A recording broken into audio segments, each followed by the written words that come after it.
This is the storage room, and you can see we've got a lot of convention materials.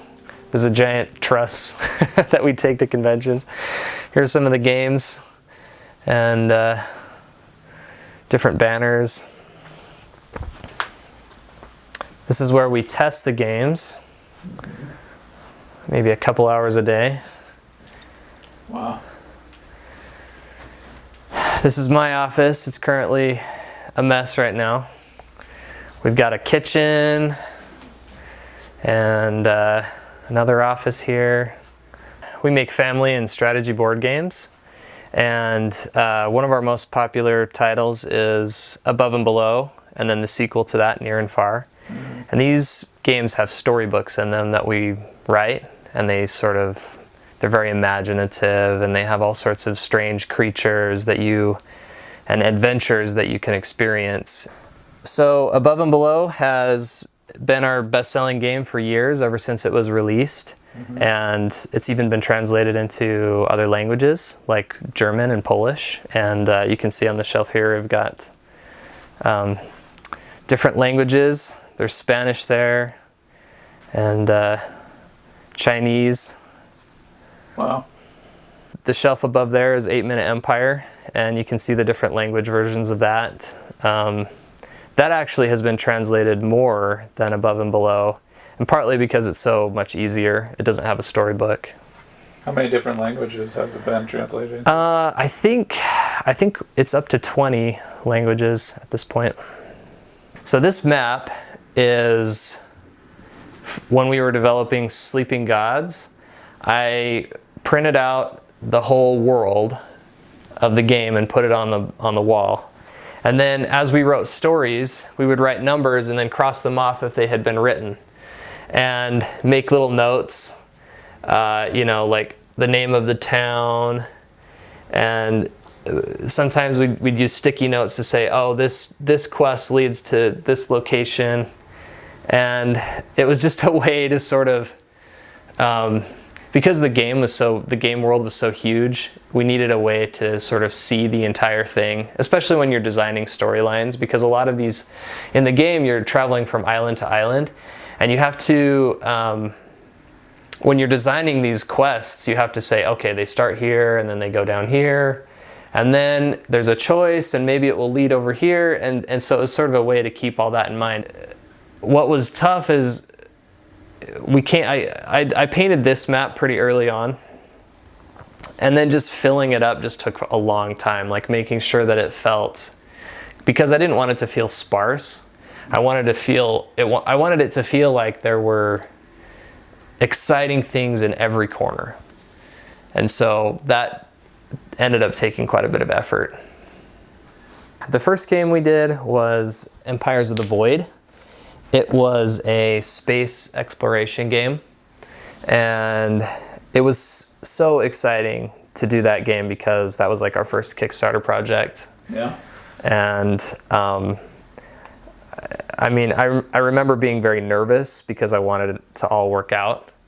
Then after that we did City of Iron, and this was a huge challenge because we actually ended up shipping that one from our garage.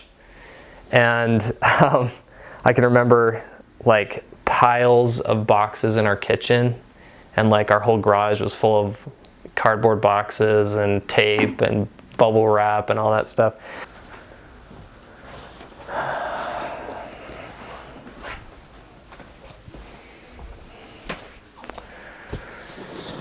So 8-Minute Empire was the third game we made. And this is a very short, quick area control game where you take over a map, you build a little tiny empire. And that one was successful enough that we made sort of a sequel to that, 8-Minute Empire Legends. And this is in a fantasy setting. So how many games have you guys published? I think we've published around 15 games. Wow.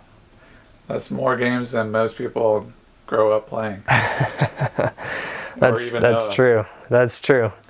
And it's funny too because I think when I first started really getting into board games, and a lot of people do this, they find out about this new world of board games and they start collecting a lot of different games because it's exciting to see what's new and see different designers' creations and styles and how it's just like the book industry, you know, tons of novels are released every year and people, they become sort of fans of different authors and they like to get the latest book from that author.